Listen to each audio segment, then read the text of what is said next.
and we won't have to cry no more. Bonjour, je suis Carole Ponchon.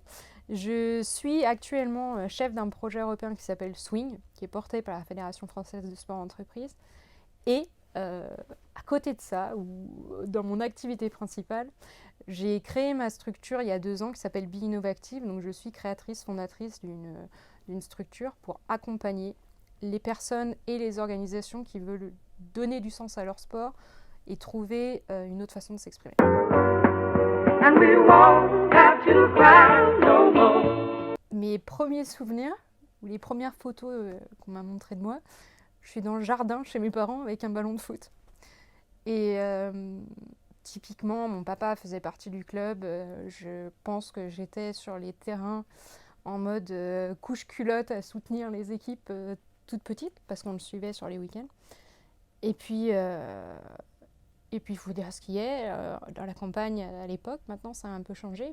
On avait le choix entre gymnastique et foot, donc les options étaient pas forcément très très grandes. Et sans parler de ça, en fait, moi j'avais toujours eu envie de courir derrière un ballon parce que je pouvais m'y exprimer, parce que aussi c'était une façon de montrer que j'existais sûrement, et puis de me confronter aux garçons, parce que c'était des équipes mixtes dans la thématique. Et après, j'étais souvent la seule fille. On était un club où il y a eu quelques filles, donc c'était chouette. Mais dans l'équipe, j'étais souvent la seule fille. Et j'ai des souvenirs aussi de parents des équipes adverses qui pouvaient dire « Allez, tu vas pas te faire battre par une fille, ça va être facile ». Et je pense que c'est ça aussi qui m'a laissé entretenir, ou qui m'a permis d'entretenir cette flamme-là, en me disant « Non, c'est quand même drôle de battre les garçons ». Donc voilà, c'était un moyen d'expression. D'aller vers les autres, de se confronter aux autres, et d'être aussi unis en équipe, et de pouvoir construire quelque chose ensemble. Je pense que c'est surtout ça qui me plaisait, même si à cette époque-là, je suis pas certaine que je mettais ces mots là-dessus. C'était une façon de sortir de la maison, non pas que j'étais pas bien, mais de me dire, allez, fais un peu l'effort, sors de tes livres, et découvre ce que tu peux faire aussi. Je pense qu'en fait, un terrain de sport, c'est ça. C'est s'ouvrir des nouvelles possibilités. Et évidemment, là, que c'est moi à 35 ans et des poussières qui en parlent, mais c'est comme ça que je le perçois. Il faudrait revenir en arrière et demander à la Carole de 7 ans quand elle a commencé pourquoi tu fais du foot. Mais là, c'est comme ça que je l'analyse. And we won't have to cry no more. Pourquoi le foot ? J'ai essayé, on m'a mis à la gym à l'âge de 5 ans, j'ai essayé. C'était vraiment pas mon truc, quoi. J'avais besoin d'une raison pour bouger, la raison ça devait sûrement être le ballon.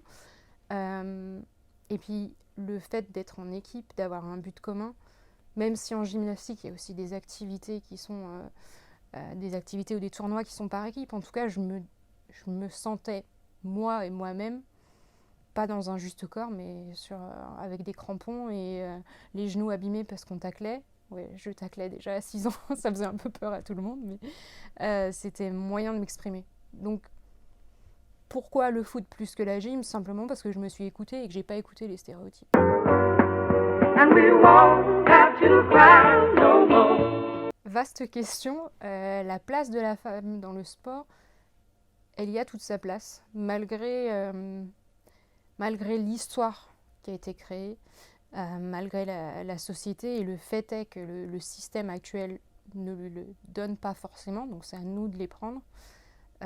Mais quand je dis nous, c'est tous ensemble. On n'avancera pas les femmes d'un côté et les hommes de l'autre. Donc la place, pour moi, elle doit être naturelle, dans le sens où le sport est un élément de la société. Et du coup, tout le monde y est intéressé. On le voit. Les hommes sont intéressés à regarder des pratiques sportives féminines.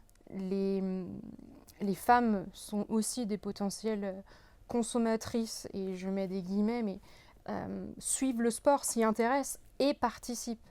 Et surtout, on est quand même un peu à la croisée des chemins sur l'organisation du sport actuel, avec de plus en plus de clubs ou de fédérations qui sont en lutte pour se développer, en lutte dans le sens où on a plus en plus de mal à attirer les pratiquants et pratiquantes. Et c'est un potentiel à développer, c'est un marché important. Donc il y a plusieurs dimensions à cette question-là, quelle est la place? Mais la place, on doit la prendre et, on doit la créer, on doit offrir des opportunités. Et surtout parce que c'est comme ça qu'on construira quelque chose qui a une place importante et qui pourrait être encore plus dans la construction de la société. Je pense que le sport peut faire plus. Et donner l'accès à tous et toutes, peu importe les horizons, finalement, ça me semble juste être une logique, un cheminement logique. Et si on rate ce croisement-là, on va aller sûrement dans le mur. And we won't have to cry no more. Une ou un game changer, c'est un hashtag qui est relié au projet que je mène actuellement avec 10 partenaires, qui est un projet financé par la Commission européenne, qui s'appelle SWING, pour l'acronyme Supporting Women in Achieving Their Goals. Et l'idée, c'est d'accompagner des femmes faire les postes de dirigeantes élues. Pourquoi des femmes? Parce que notre vision, c'est d'amener de la diversité dans les instances dirigeantes, dans la gouvernance du sport, pour pouvoir répondre à différentes problématiques. Et les femmes, parce que, comme je le disais tout à l'heure, il y a une certaine logique à donner, à voir et à parler à celles qui constituent la moitié de la population. Et du coup, sur la question du game changer ou de la game changer, c'est un peu un anachronisme, c'est un lien avec l'anglais, mais on a fait un jeu de mots avec le her, elle, et ça rejoint un petit peu le he for she aussi. Dans l'idée, les game changers, c'est les personnes qui croient tout simplement que tout le monde a sa place à partir du moment où on a les compétences et des choses à dire, et qu'on peut être acteur du changement. Donc, changer le jeu. Game changer, c'est ça que ça veut dire. Et ensuite, le her, le focus sur le her, mais qui n'est pas forcément elle au sens uniquement des femmes. Pour moi, tout le monde peut être game changer dans la mesure où c'est simplement s'engager en disant « Moi, je crois que tout le monde a sa place, qu'on doit travailler ensemble en bonne intelligence, hommes et femmes, et qu'ensemble, on définira un nouveau modèle du sport. » And we won't have to cry no more. C'est un projet qui est né de discussions que j'ai pu avoir avec une amie à moi qui s'appelle Carole Bretteville, de nos différentes expériences sur des projets européens ou internationaux, où on se disait il y a des choses qui existent, sur le soutien qui est apporté aux femmes dans les instances dirigeantes, mais peut-être que ça ne va pas assez loin. Et qu'est-ce qu'on peut faire? Donc ça, c'était le point de départ de nos réflexions. Et on s'est dit, bon, il y a les projets européens, on va peut-être y aller, on a quand même des expériences intéressantes, allons-y, et surtout, essayons de faire en sorte qu'on crée une démarche holistique, c'est un grand mot, mais en tout cas, qui ne se concentre pas uniquement sur le soutien aux femmes, mais qui développe un concept qu'on va pouvoir tester sur les 3 ans. Donc on s'est rapproché de différents partenaires, il y a 10 partenaires sur le projet. Je vais m'efforcer de les citer en espérant ne pas en oublier. Mais l'idée, c'était de rassembler des personnes qui travaillent à différents niveaux, parce que si on veut changer la gouvernance du sport tel qu'il existe aujourd'hui, le système, il faut qu'on en ait au niveau local, national, européen. Donc on a 2 clubs multisports, parce que ça permettait de tester plusieurs choses. Un en Italie, à Rome, et un autre à Sofia Loka, en Slovénie. On a une fédération nationale qui est aussi la porteuse de projets, en tout cas celle qui a soutenu le projet, qui est la Fédération française de sport d'entreprise. On a 2 fédérations européennes qui sont la Fédération européenne de hockey et la Fédération européenne de sport entreprise, auxquelles on a greffé des partenaires qui viennent amener une expérience différente. Exo Youth, qui rassemble les organisations autour du sport pour tous en Europe, avec un accent sur la jeunesse. L'Université de Copenhague, parce qu'on souhaitait avoir des universitaires qui travaillent avec nous. L'idée, c'est de décloisonner les secteurs et les discussions, de libérer la parole dans tous les sens du terme. Et puis, 2 réseaux de femmes chefs d'entreprise, parce que ce qu'on a souhaité amener, ce qu'on s'est dit, on est parti d'un postulat qu'on a retesté par la suite, qui est de se dire comment on fait pour aller plus vite, casser les barrières, faire cette idée de réseau et d'apprentissage, et donc amenons les femmes chefs d'entreprise ou celles qui réussissent à des postes importants dans le monde du business pour qu'elles puissent accompagner, de faire partager leur expérience à des personnes qui vont s'engager à titre bénévole dans le sport. Et enfin, le dernier partenaire qui fait aussi une partie importante du projet, mais aussi son unicité, c'est un partenaire américain qui vient nous amener la partie empowerment. Et là, je ne le traduirai pas en français parce que ça fait des années que j'essaye de traduire et c'est un mot qui ne... C'est bien le seul mot anglais qui n'existe pas en français et qui veut certainement dire beaucoup de choses. Et la partie mentorat.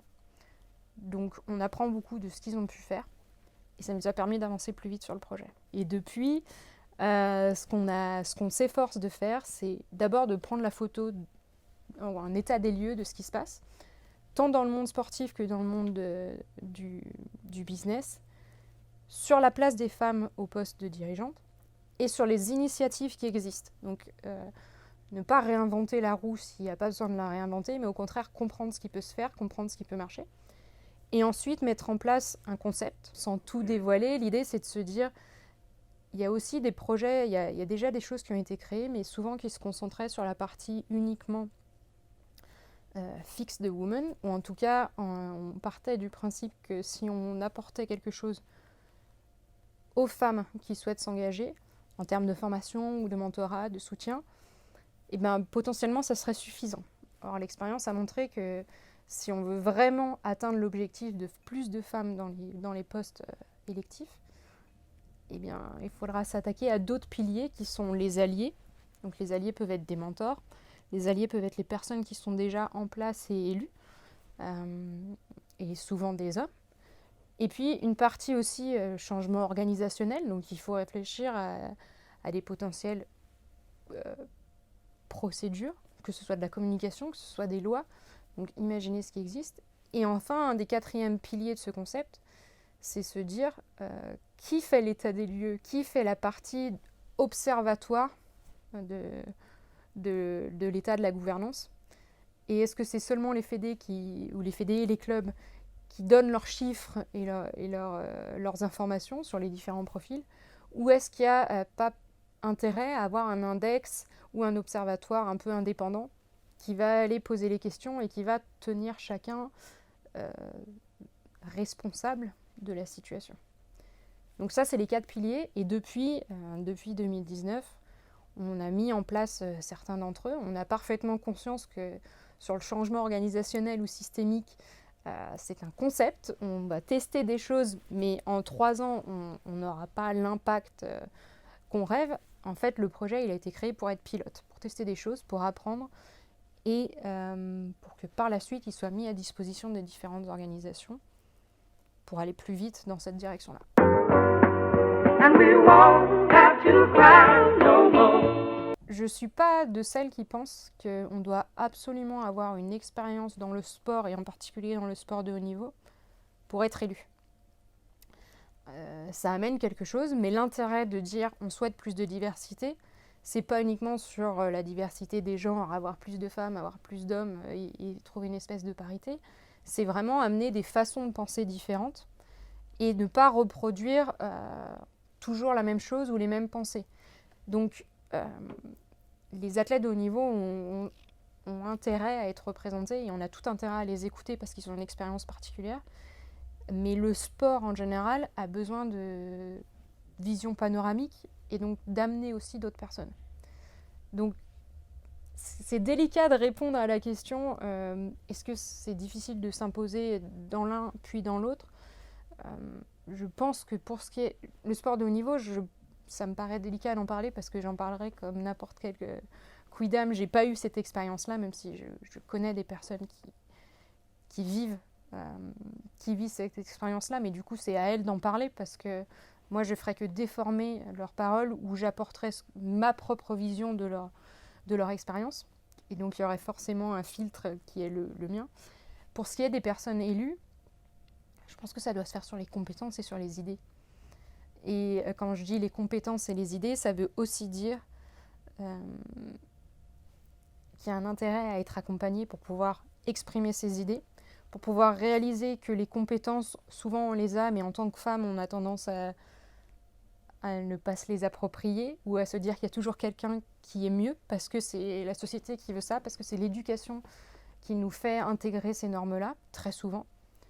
Heureusement, il y a des contre-exemples, mais de manière générale, les femmes vont souffrir plus souvent du syndrome de l'imposteur ou de la bonne élève, c'est-à-dire, pour être bien vue, il faut que je sois la meilleure dans tout et je n'agis pas tant que je n'ai pas été la meilleure, que je ne suis pas en mesure de démontrer que j'ai acquis toutes les compétences, que j'ai lu tous les documents, etc. Et parfois, ce qui est important aussi, c'est simplement d'être là en posant les questions, d'être dans une démarche d'apprentissage et dans une certaine humilité qui dit aussi, là, je ne sais pas, mais ça me questionne ce que vous dites. Et de questionner, c'est déjà un pouvoir aussi.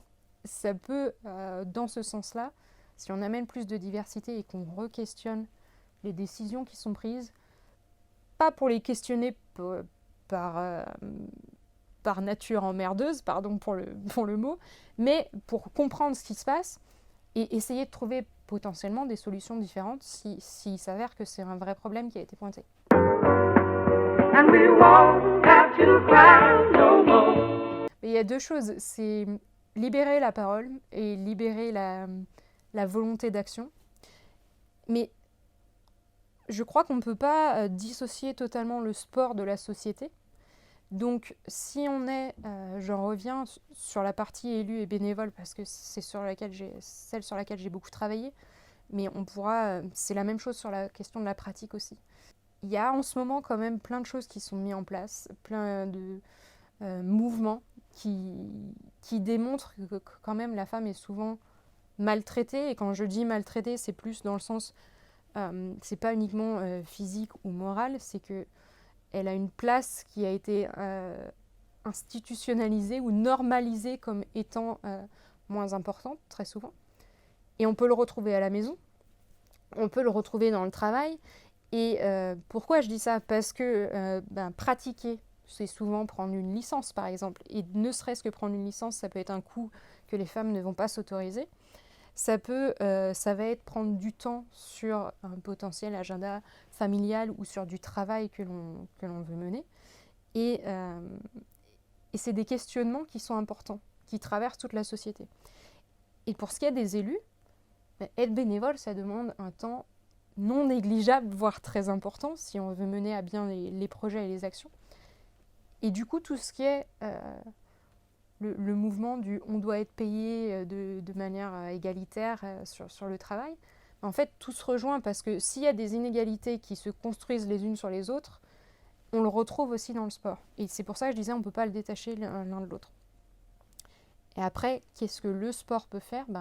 C'est se remettre vraiment en question, parce que les études qu'on a pu mettre en avant dans le cadre du projet Swing, qui sont des études universitaires, elles ont aussi démontré qu'il y a ce qui s'appelle le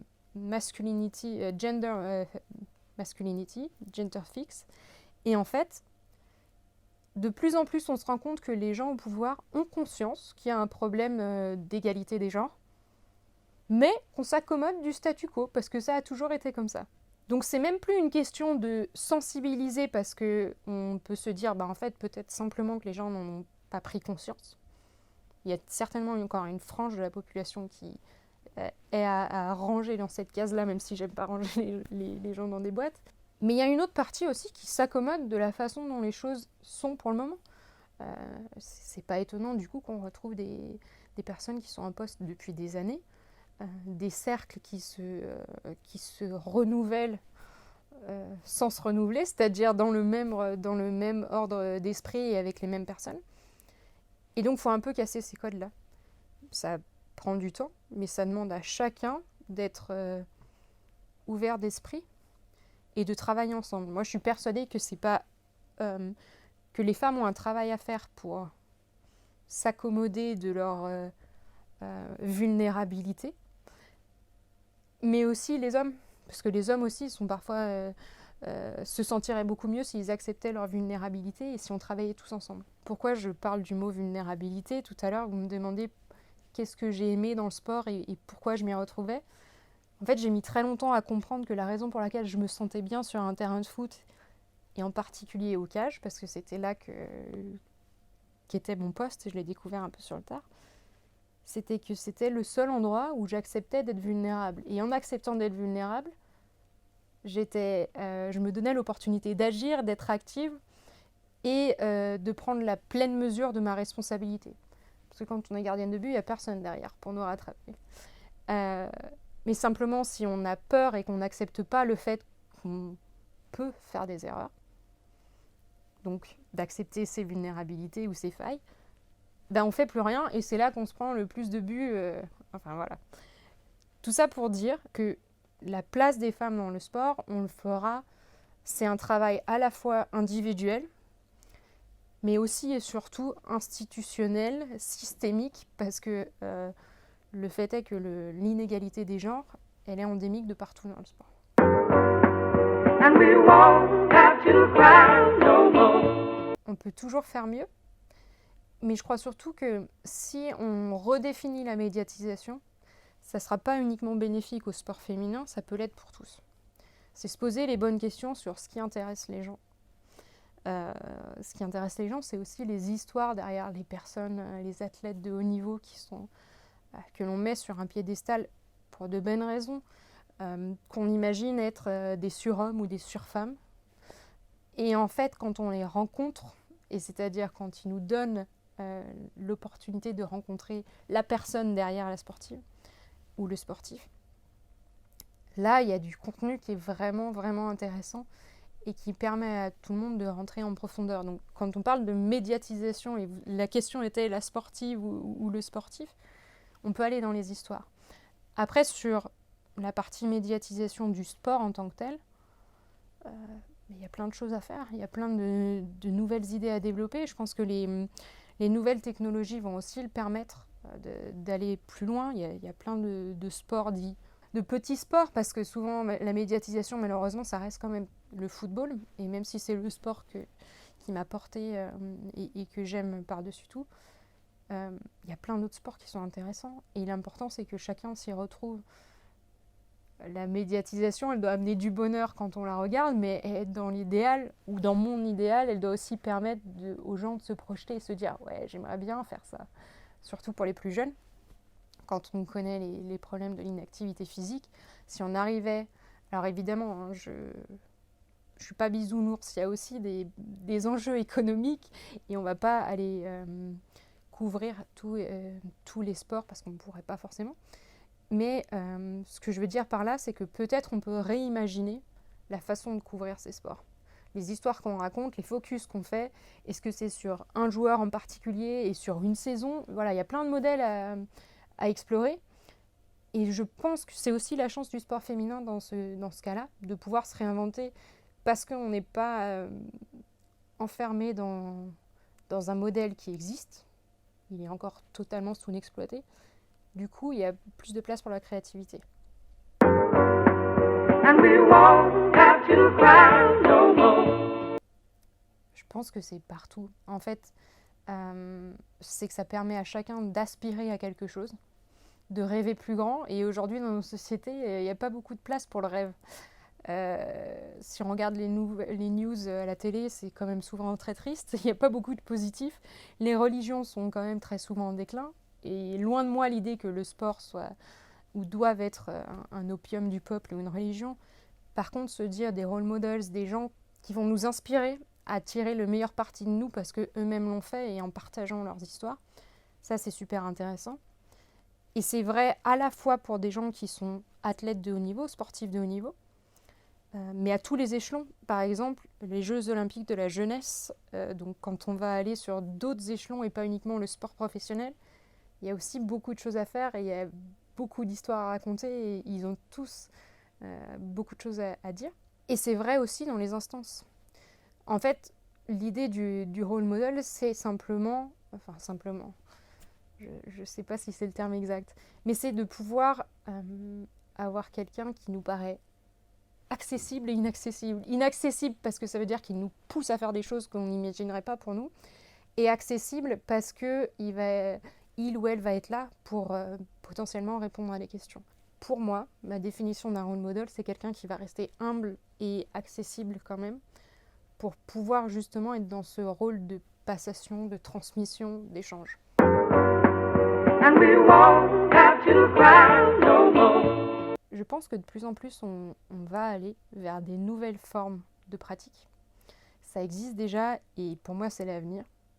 Je me dis même que pourquoi pas, j'aimerais bien un jour voir des matchs, peut-être une mi-temps les équipes féminines, l'autre mi-temps les équipes masculines. Et c'est un début de mixité. C'est pas de la mixité au sens où les gens vont jouer ensemble, ça dépend aussi des sports. Mais plutôt que de créer des barrières, essayer de trouver des moyens de créer des ponts entre les sports, entre les pratiques.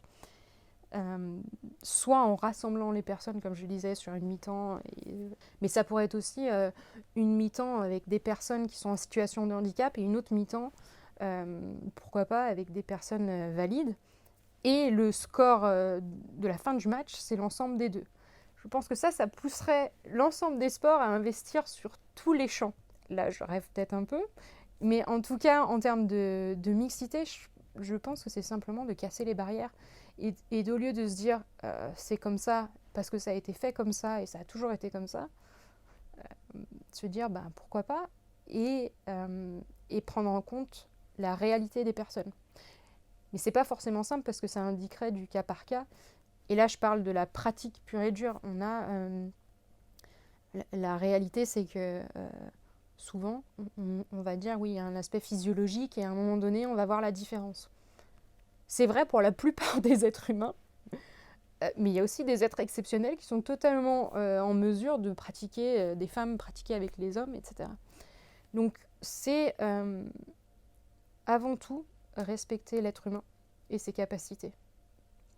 Je pense que c'est à ça qu'on devrait aspirer dans un sport mixte. Et après, ça peut être, dans la pratique en général, d'adapter les règles pour que chacun puisse jouer ensemble dans une pratique qui soit une pratique pour tous et toutes. Mais évidemment qu'au niveau de la compétition, je pense qu'on doit rester sur les règles pratiques d'un terrain. L'exemple que j'ai en tête, c'est la question qu'on m'a déjà posée. Est-ce que tu penses que les cages d'un terrain de foot devraient être limitées pour les gardiennes ou que les paniers de basket devraient être descendus pour les femmes ? Ce à quoi je réponds, si c'est une pratique entre collègues de travail qui ont envie de se dépenser et de trouver un moment sympathique de détente, oui, pourquoi pas. En termes de compétition, non, ce qui nous plaît à nous, c'est de nous affronter sur ces mêmes terrains de jeu, en fait. Et je ne crois pas que ce soit une bonne solution, parce que du coup, ça alimenterait ça alimenterait certains arguments qui sont là, oui, mais les femmes peuvent moins bien faire que les hommes, etc. Et ça irait à l'inverse de ce que les personnes souhaitent proposer aujourd'hui. C'est mon analyse, en tout cas. Merci beaucoup, Carole. C'était un échange très intéressant. Ouais, merci à vous. Et juste, rapide, est-ce que vous pouvez vous présenter en disant bonjour, je suis Carole Ponfon et je suis Nanani. Et je suis Nanani Nanana. And we won't have to cry no more.